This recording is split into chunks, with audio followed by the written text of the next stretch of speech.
నమస్కారం ఘంటారావానికి స్వాగతం. ముందుగా ప్రధానాంశాలు. వారణాసిలో పీఎం కిసాన్ నిధులు విడుదల చేసిన మోదీ దేశవ్యాప్తంగా 9.7 కోట్ల మంది రైతులకు లబ్ధి.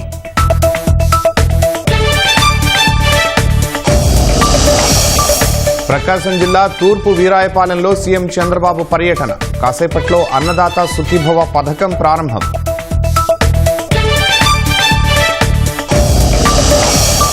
కుప్పం బైపాస్ రోడ్లో లారీ భీభత్సం.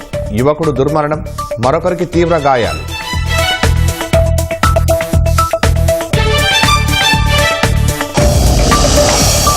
నెల్లూరు జిల్లాలో పెన్నా నదిలో ఈతకు వెళ్లి యువకుడు గల్లంతు. డ్రోన్ ద్వారా మృతదేహాన్ని గుర్తించి బయటకు వెలికితీత.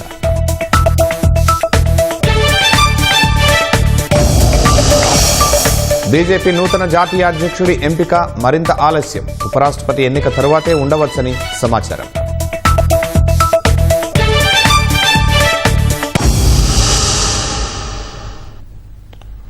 జమ్మూ కాశ్మీర్లో ఉగ్రవాదుల ఏరివేత ఆపరేషన్ను భద్రతా బలగాలు కొనసాగిస్తున్నాయి. తాజాగా ఆపరేషన్ అఖాల్ పేరుతో ముష్కర్ల కోసం వేట కొనసాగిస్తున్నారు. నిన్న రాత్రి కుల్గాం జిల్లాలోని అఖాల్ అటవీ ప్రాంతంలో ఉగ్రవాదులు ఉన్నట్లు నిఘా వర్గాలకు సమాచారం అందింది. దీంతో భద్రతా బలగాలు ఆ ప్రాంతంలో సెర్చ్ ఆపరేషన్ను నిర్వహించాయి. ఈ క్రమంలో ఉగ్రవాదులు సైనికులపై కాల్పులు జరిపారు. భద్రతా బలగాలు ఎదురు కాల్పులకు దిగడంతో ఒక ఉగ్రవాది హతమయ్యాడు. ఆపరేషన్ ఇంకా కొనసాగుతోందని అధికారులు తెలిపారు. గత నెల 28న ఆపరేషన్ మహాదేవ్లో భాగంగా పహల్గాం ఉగ్రదాడికి పాల్పడిన 3 ముష్కర్లను సైన్యం మట్టుబెట్టింది. పూంచ్లోని నియంత్రణ రేఖ నుంచి భారత్లోకి చొరబడేందుకు ప్రయత్నించిన మరో 2 ఉగ్రవాదులను సైన్యం గత నెల 31న హతమార్చింది. మొత్తంగా ఈ వారంలో 6 ఉగ్రవాదులను భద్రతా బలగాలు హతమార్చాయి. F-35 ఫైటర్ జెట్ల కొనుగోళ్లపై అమెరికాతో ఇప్పటివరకు ఎలాంటి చర్చలు జరగలేదని విదేశాంగ సహాయ మంత్రి కీర్తివర్ధన్ సింగ్ తెలిపారు. ఈ మేరకు లోక్సభలో కాంగ్రెస్ ఎంపీ బల్వంత్ బస్వంత్ వాంఖడే అడిగిన ప్రశ్నకు ఆయన రాతపూర్వక సమాధానమిచ్చారు. ఫిబ్రవరిలో అమెరికా అధ్యక్షుడు డొనాల్డ్ ట్రంప్తో ప్రధాని నరేంద్ర మోదీ జరిపిన ద్వైపాక్షిక చర్చల అనంతరం ఇరు దేశాలు సంయుక్తంగా విడుదల చేసిన ప్రకటనలో F-35 ప్రస్తావన ఉంది. భారత్కు F-35 సరఫరాపై సమీక్షిస్తామని అమెరికా అందులో పేర్కొంది. అయితే ఇప్పటి వరకు ఆ దిశగా ఎలాంటి చర్చ జరగలేదని విదేశాంగ సహాయ మంత్రి కీర్తివర్ధన్ సింగ్ తెలిపారు. పాకిస్తాన్తో ఉద్రిక్తతలను ద్వైపాక్షికంగా పరిష్కరించుకునేందుకే కట్టుబడి ఉన్నామని, ఇందులో ఎవరి మధ్యవర్తిత్వాన్ని తాము కోరుకోవటం లేదని తెలిపారు. బీజేపీ నూతన సారథి ఎంపిక మరింత ఆలస్యం కానుంది. ఉపరాష్ట్రపతి ఎన్నిక తరువాతే నూతన జాతీయ అధ్యక్షుడి పదవికి ఎన్నిక ఉండనున్నట్లు తెలిసింది. ఈ మేరకు బీజేపీ పార్టీ వర్గాలు పేర్కొన్నాయని జాతీయ మీడియా వెల్లడించింది. బీహార్లో ఎన్నికలకు ముందే నూతన జాతీయ అధ్యక్షుడిని ఎన్నుకునే అవకాశం ఉందని తెలిపింది. ఇప్పటికే కొంతమంది పేర్లను పార్టీ నాయకత్వం పరిశీలించినట్లు పేర్కొంది. ప్రస్తుతం బీజేపీ జాతీయ అధ్యక్షుడిగా ఉన్న జేపీ నడ్డా 2019 నుంచి ఆ పదవిలో కొనసాగుతున్నారు. ఆయన పదవీకాలం 2024 జూన్తో ముగిసినప్పటికీ నూతన సారథి ఎన్నిక కోసం పొడిగించింది. చిత్తూరు జిల్లా కుప్పం బైపాస్ రోడ్లో లారీ భీభత్సం సృష్టించింది. లారీ ఢీకొని బైక్పై వెళుతున్న యువకుడు మృతి చెందాడు. మరో యువకుడు తీవ్రంగా గాయపడ్డాడు. రోడ్డు పక్కన నిలబడి ఉన్న 2 యువతులు త్రుటిలో ప్రమాదం నుంచి బయటపడ్డారు. మృతుడిని గౌతమ్గా పోలీసులు గుర్తించారు. తీవ్ర గాయాలతో ఉన్న అహ్మద్ను బెంగళూరు ఆసుపత్రికి తరలించారు. యువతులు పరుగులు తీసి క్షణాల్లో లారీ ప్రమాదం నుంచి తప్పించుకున్న ఘటన సీసీ కెమెరాల్లో నమోదైంది. ఈ దృశ్యాలు సామాజిక మాధ్యమాల్లో వైరల్గా మారాయి.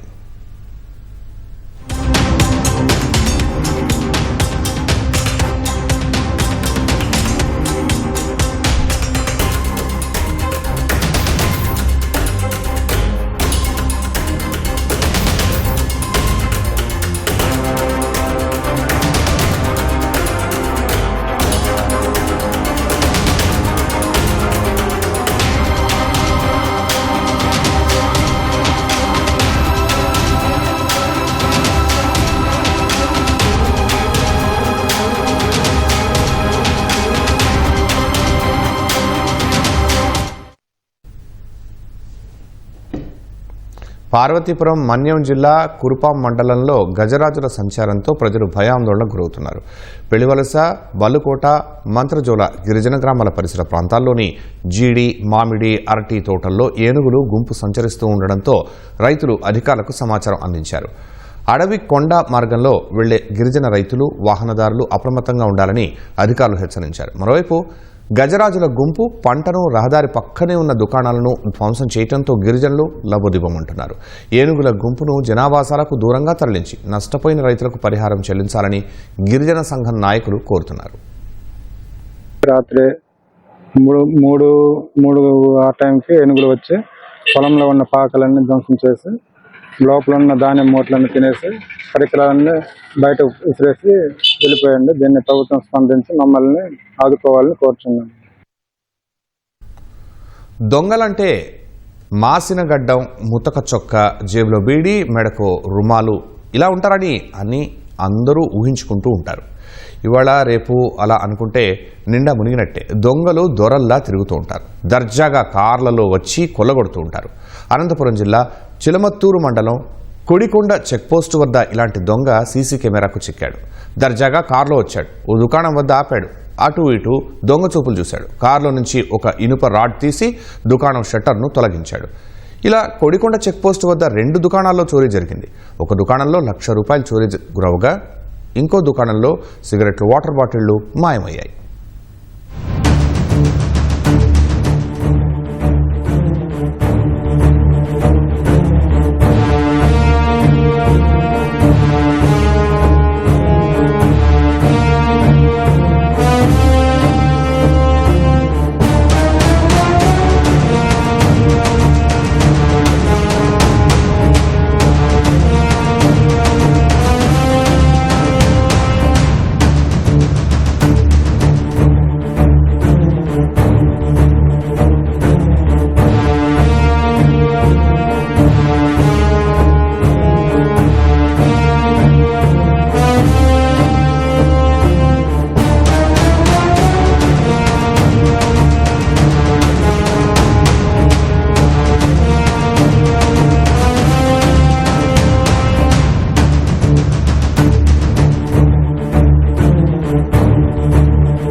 ప్రముఖ స్వాతంత్ర్య సమరయోధుడు, భారత జాతీయ పతాక రూపకర్త పింగళి వెంకయ్య 149వ జయంతి సందర్భంగా ముఖ్యమంత్రి చంద్రబాబు, మంత్రి నారా లోకేష్ ఘన నివాళి అర్పించారు. ఆజన్మాంతం భరతమాత సేవలో తరించిన మహనీయుడు పింగళి వెంకయ్య అని చంద్రబాబు కొనియాడారు. జాతీయ పతాకం వినువేధిలో ఎగురుతున్నంత కాలం పింగళి వెంకయ్య మనకు గుర్తు ఉంటారని తెలిపారు. ప్రతి భారతీయుడు ఎప్పటికీ గర్వించే త్రివర్ణ పతాకాన్ని అందించిన ఆ మహనీయుని స్మృతికి ఘన నివాళి అర్పించారు. పింగళి వెంకయ్య తెలుగువారు కావటం మనందరికీ గర్వకారణమని మంత్రి లోకేష్ అన్నారు. బహుముఖ ప్రజ్ఞాశాలిగా ఆయన పేరు గడించారని తెలిపారు. దేశానికి, రాష్ట్రానికి పింగళి వెంకయ్య నిరుపమాన సేవలను ఈ సందర్భంగా స్మరించుకుందామని లోకేష్ ఎక్స్లో ట్వీట్ చేశారు. పోలీస్ కానిస్టేబుల్ ఫలితాల్లో కాకినాడ శ్యామ్ ఇన్స్టిట్యూట్ అభ్యర్థులు మెరుగైన ఫలితాలు సాధించినట్టు ఆ సంస్థ ప్రకటించింది. ఫలితాలు ప్రకటించిన 6,014 ఉద్యోగాల్లో 4,000కు పైగా తమ సంస్థలో శిక్షణ తీసుకున్న అభ్యర్థులే సాధించినట్టు ఆ సంస్థ చైర్మన్ జి శ్యామ్ తెలిపారు. గత 25 ఏళ్లుగా శిక్షణ అందిస్తూ లక్షల సంఖ్యలో ఉద్యోగాలు సాధించేలా తీర్చిదిద్దామన్నారు.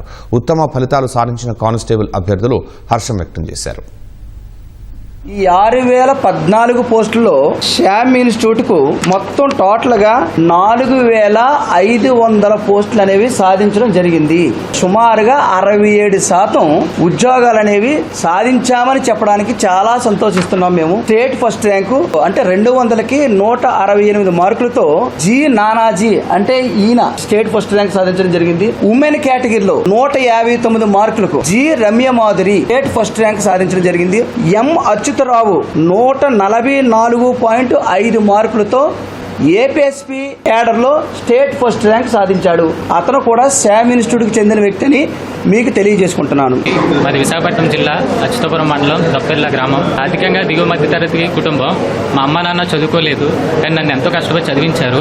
నేను స్టేట్ ఫస్ట్ రావడానికి ముఖ్య కారణమైన శ్యామ్ ఇన్స్టిట్యూట్కి, శ్యామ్ సార్కి, అలాగే మా తల్లిదండ్రులకి అందరికీ థ్యాంక్ యూ సో మచ్. నా పేరు గొల్లి రమ్య మోద్రి. మాది విజయనగరం జిల్లా దత్రాజర్ మండలం గడసాం గ్రామం. మా అమ్మ ఆశా వర్కర్. మా నాన్నగారు 2018లో చనిపోయారు. అప్పటి నుంచి నన్ను మా అన్నయ్య మా అమ్మ చదివిస్తున్నారు. క్యామ్ ఎగ్జామ్స్ నాకు చాలా యూజ్ అయ్యాయి. క్యామ్ ఇన్స్టిట్యూట్కి థ్యాంక్ యూ సో మచ్. పేరు పారిసర్ లప్పలనాయుడు. మాది శ్రీకాకుళం జిల్లా వంగర మండలం తలగాం గ్రామం. మా అమ్మ నాన్న వ్యవసాయం చేస్తూ మేము జీవనం సాగిస్తున్నాం. శ్యామ్ సార్కి, శ్యామ్ ఇన్స్టిట్యూట్కి, ఫ్యాకల్టీ అందరికీ నా హృదయపూర్వక ధన్యవాదాలు తెలియజేసుకుంటాను. నా పేరు భానుభవాని. లాస్ట్ నోటిఫికేషన్లో ఎస్ఐలో చాలా తక్కువ మార్కులతో నేను సబ్ ఇన్స్పెక్టర్ మిస్ చేశాను. సో ఇప్పుడు కానిస్టేబుల్లో ఈ డిస్ట్రిక్ట్ ఫస్ట్ రావడంతో అది కొంచెం కంపెన్సేట్ చేసినట్టు అయ్యింది. నా మార్కులకు కారణం అయితే శ్యామ్ సార్ ప్రతిసారి నాకు బూస్టప్ ఇచ్చేవారు. విశాఖలోని గాజువాక ఆదిత్య డిగ్రీ కళాశాలలో ఈటీవీ ఈనాడు ఆధ్వర్యంలో సైబర్ నేరాలపై అవగాహన సదస్సు నిర్వహించారు. ముఖ్య అతిథిగా CI Parthasarathi, south sub division crime CI Srinivasarao, Shakti team SI Suryakala హాజరయ్యారు. సోషల్ మీడియా వేదికగా జరిగే ఆర్థిక, మానసిక వేధింపులు, ఇతర నేరాలపై విద్యార్థులకు అవగాహన కల్పించారు. సెల్ ఫోన్కు వచ్చే లింకులు తెరవకూడదన్నారు. సైబర్ నేరాలపై అవగాహన ఉంటే భవిష్యత్తు మోసాల నుంచి తప్పించుకోవచ్చని పోలీసులు తెలిపారు. పోలీసు వారు మరియు ఈనాడు సమక్షంలో విద్యార్థులకు సదస్సు నిర్వహించడం జరిగింది. స్టూడెంట్స్ ఎలాంటి ఇష్యూస్ ఫేస్ చేస్తారు, దాని డిపార్ట్మెంట్ ఎలాగా వచ్చే శక్తి యాప్ గురించి కానీ దీన్ని ఎలా యూటిలైజ్ చేసుకోవాలి, అట్ ద సేమ్ టైం సొసైటీలో మనం ఎలా ఉండాలి అనే ఉద్దేశంతో దాని గురించి సిఐ గారు కానీ ఎస్ఐ గారు కానీ చెప్పడం జరిగింది. శక్తి టీం అనేసి పెడుతున్నాం. ప్రతి ఒక్కరిలో కూడా ఫోన్స్ అనేవి ఉన్నాయి. ఫోన్స్ లో వచ్చేసి వీళ్ళు లింక్ పంపిస్తారు, యాప్ డౌన్లోడ్ చేసుకోండి. చేసుకున్న తర్వాత మీరు ఎవరిని కలవక్కర్లేదు. ఆటోమేటిక్ గా దాంట్లో ఉన్న బటన్ ప్రెస్ చేస్తే మీకు మీ దగ్గరకు వచ్చేసి వాళ్ళు 10 to 15 minutes అది వచ్చేసి హెడ్ క్వార్టర్కి వెళ్ళిపోతుంది. అటువంటి అవకాశం మీకు ఉన్నది. మొబైల్స్ వాడుతున్నారు. ఈ మొబైల్స్ వాడడం వల్ల ఎన్ని లాభాలు ఉన్నాయో అన్ని దుష్ప్రభావాలు కూడా ఉన్నాయి. ఎందుకంటే అందరూ కూడా ప్రతి ఒక్కరు సోషల్ మీడియాలో చాలా యాక్టివ్గా ఉంటున్నారు. జాబ్స్ ఆఫర్ చేస్తుంటారు. అలాగే చాలా వర్క్ ఫ్రమ్ హోమ్స్, రకరకాల లింక్స్ క్రియేట్ చేస్తున్నారు. అధికారిక అంటే వెబ్సైట్స్ నుంచి మీకు జాబ్స్ వస్తున్నట్టు, మీకు స్కాలర్షిప్స్ వస్తున్నట్టు ఎరవేస్తుంటారు. అలాంటి వాటిని మీరు దయచేసి క్లిక్ చేయదండి. మీకు అధికారికంగా తెలిస్తేనే మీరు ఒకవేళ అధికారికంగా ఎవరైనా అప్లై చేస్తేనే తప్ప అలాంటి తప్ప అప్లై మీరు క్లిక్ చేయాలి తప్పించి అదర్వైజ్ మీరు అన్నోన్ వెబ్సైట్ నుంచి లింక్ క్రియేట్ చేయకూడదు. చాలా జాగ్రత్తగా ఉండాలి. మనకి ఒకవేళ సైబర్ అలాంటి ప్రాబ్లం మీకు డౌట్ అనిపిస్తే వెంటనే మనకి టోల్ ఫ్రీ ఉంది 1930కి ఇమ్మీడియట్ గా మీరు కంప్లైంట్ చేయండి. నెల్లూరు జిల్లా కోవూరు మండలం పల్లెపాలెంలోని పెన్నా నదికి ఈతకు వెళ్లిన యువకుడు మృతి చెందాడు. పోతిరెడ్డిపాళెం గ్రామానికి చెందిన 7 యువకులు సరదాగా ఈత కొట్టేందుకు పెన్నా నదికి వెళ్లారు. ఈత కొడుతూ ఉండగా ఓ యువకుడు నీట మునిగాడు. గల్లంతైన యువకుడిని గ్రామ ఐటీడీపీ అధ్యక్షుడు సురేష్గా గుర్తించారు. యువకుడి ఆచూకీ లభ్యం కాకపోవడంతో డ్రోన్ సహాయంతో నదిలో గాలింపు చర్యలు చేపట్టారు. సంఘటనా స్థలం నుంచి 1/2 కిలోమీటర్ దూరంలో మృతదేహాన్ని గుర్తించి బయటకు వెలికి తీశారు. పోస్టుమార్టం నిమిత్తం మృతదేహాన్ని ప్రభుత్వ ఆసుపత్రికి తరలించారు.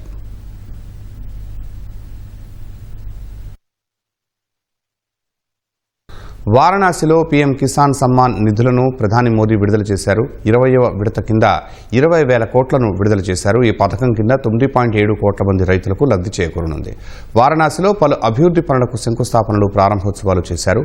ఆపరేషన్ సింధూర్ తర్వాత కాశీకి రావటం ఇదే మొదటిసారని ప్రధాని మోదీ అన్నారు. పెహల్గాంలో ఉగ్రవాదులు 26 మంది అమాయక పౌరులను పొట్టనబెట్టుకున్నారని, తన హృదయం దుఃఖంతో నిండిపోయిందన్నారు.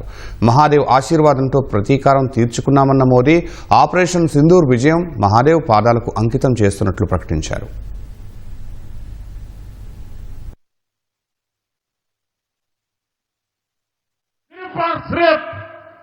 स्वदेशी माल ही बेचेंगे। साथियों, ये स्वदेशी माल बेचने का संकल्प भी देश की सच्ची सेवा होगा। आने वाले महीने त्योहारों के महीने हैं, दिवाली आएगी, बाद में शादियों के समय आएगा। हर पल अब स्वदेशी ही खरीदेंगे। मैंने जब देशवासियों को कहा था मेड इन इंडिया, अब विदेशों में जाकर के शादियां कर करके देश का धन मत लुटाओ, और मुझे खुशी है, कई नौजवान मुझे चिट्ठी लिखते थे कि हमारा परिवार तो विदेश में शादी करना तय किया था, लेकिन आपकी बात सुन करके अब हमने वहां का सारा कैंसिल कर दिया, थोड़ा खर्चा भी हो गया, लेकिन अब हम भारत में ही शादी करेंगे। हमारे यहां भी बहुत अच्छे स्थान है जहां शादी ब्याह हो सकता है। हर बात में स्वदेशी का भाव आने वाले दिनों में हमारा भविष्य तय करने वाला है दोस्तों, और ये महात्मा गांधी को भी बड़ी श्रद्धांजलि होगी। साथियों, सबके प्रयास से ही विकसित भारत का सपना पूरा होगा। एक बार फिर आपको आज के विकास कार्यों की बहुत बहुत बधाई देता हूं, और भविष्य में वोकल फॉर लोकल, खरीदेंगे तो स्वदेशी खरीदेंगे, घर सजाएंगे तो स्वदेशी से सजाएंगे, जिंदगी बढ़ाएंगे तो स्वदेशी से बढ़ाएंगे। इस मंत्र को लेकर के चल पड़े। बहुत बहुत धन्यवाद। मेरे साथ बोले हर हर महादेव।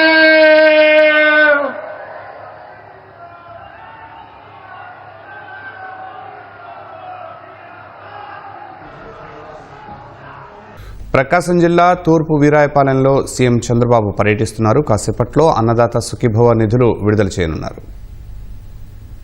సంబంధించినటువంటి మెగా చెక్ ను అందిస్తున్నారు శ్రీమతి పులి సుబ్బరత్నమ్మ గారు, అలాగే శ్రీమతి శ్రీ తేళ్ల పేరయ్య గారు. వారి చేతుల మీదుగా దర్శి నియోజకవర్గానికి సంబంధించినటువంటి మెగా చెక్ ను వారికి అందిస్తూ ఉన్నారు.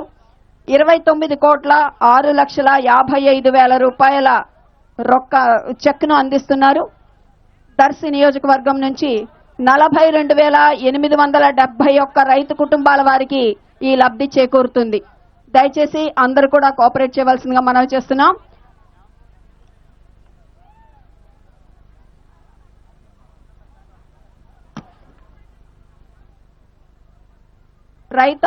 రైతుకి మరి సాయం అందించడం కోసం అన్నదాత సుఖీభవ, అన్నం పెట్టిన అన్నదాత ఎల్లప్పుడూ చల్లగా ఉండాలనేటువంటి ఆకాంక్షతో అన్నదాత సుఖీభవ కార్యక్రమం తరఫున ఈ 2 మెగా చెక్కులను వారికి అందించడం జరిగింది. లబ్ధిదారుల ద్వారా ఆ మెగా చెక్కులు వారికి చేరతాయి. ఇక భూమాతను నమ్ముకున్న వారు ఎప్పటికీ గొప్పవాడే. మరి అలాంటి నిరపాయకరమైనటువంటి ఆర్గానిక్ మెటీరియల్ తోటి పండించినటువంటి పంటల ఉత్పత్తులు ఆరోగ్యానికి దివ్యౌషధాలు, అమృత తుల్యంగా ఉంటాయి అని చెప్తూ మురళి గారి చేతుల మీదుగా దేశీయ బియ్యం, సన్న ముత్యాల బియ్యంతో సహా మరి 4 రకాల బియ్యం ఉత్పత్తులు వారు అందిస్తారు. శ్రీ మురళి గారి చేతుల మీదుగా గౌరవ రాష్ట్ర ముఖ్యమంత్రి వర్యుల వారికి బహుమతిగా అందిస్తున్నారు. శేషమ్మ గారు పండ్లు, శివపార్వతి గారు వేయించినటువంటి కందిపప్పు, అలాగే విజయమ్మ గారు కూరగాయలు, సునీత గారు మునక్కాయలు. ఇవి ఆర్గానిక్ భూదేవి ఇచ్చినటువంటి బహుమతులు వారి చేతుల మీదుగా అందుతున్నాయి. ఇక దయచేసి కూర్చున్నట్లయితే మట్టిని నమ్ముకుంటే ఆ మట్టి వాసన అమృత తుల్యంగా ఒక సుగంధంగా వెల్లివిరుస్తుంది. అందరూ దయచేసి ఆసీనులు కండి. గౌరవ రాష్ట్ర ముఖ్యమంత్రి వర్యుల వారి ప్రసంగాన్ని మనం ఇప్పుడు ప్రారంభించబోయే ముందుగా దయచేసి మీరు కూర్చున్నట్లయితే మీకు వారితో మాట్లాడే అవకాశం కలుగుతుంది. ప్రశ్నోత్తరాల సెషన్ ఇప్పుడు ప్రారంభమవుతుంది. దయచేసి మీరు కూర్చున్నట్లయితే మీకు ఏవైనా సందేహాలు, లేడీస్ ని తొక్కేస్తున్నారండి అందరూ, కొంచెం లేడీస్ కి అవకాశం ఇవ్వండి, ముందుకు రానివ్వండి. మహిళలు దయచేసి పురుషులంతా కూడా కోఆపరేట్ చేయాలి. మహిళా మణులకు అవకాశం ఇవ్వండి, వారిని కూడా ప్రశ్నించడానికి ముందుకు రావాల్సిందిగా. Welcome sir.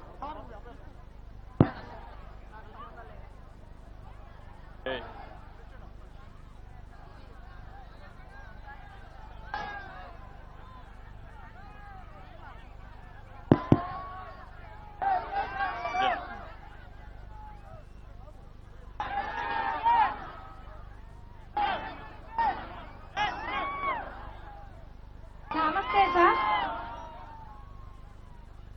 నమస్తే సార్, నా పేరు Anusha sir, Shankarapuram village sir, Mullamuru మండలం, ప్రకాశం జిల్లా సార్.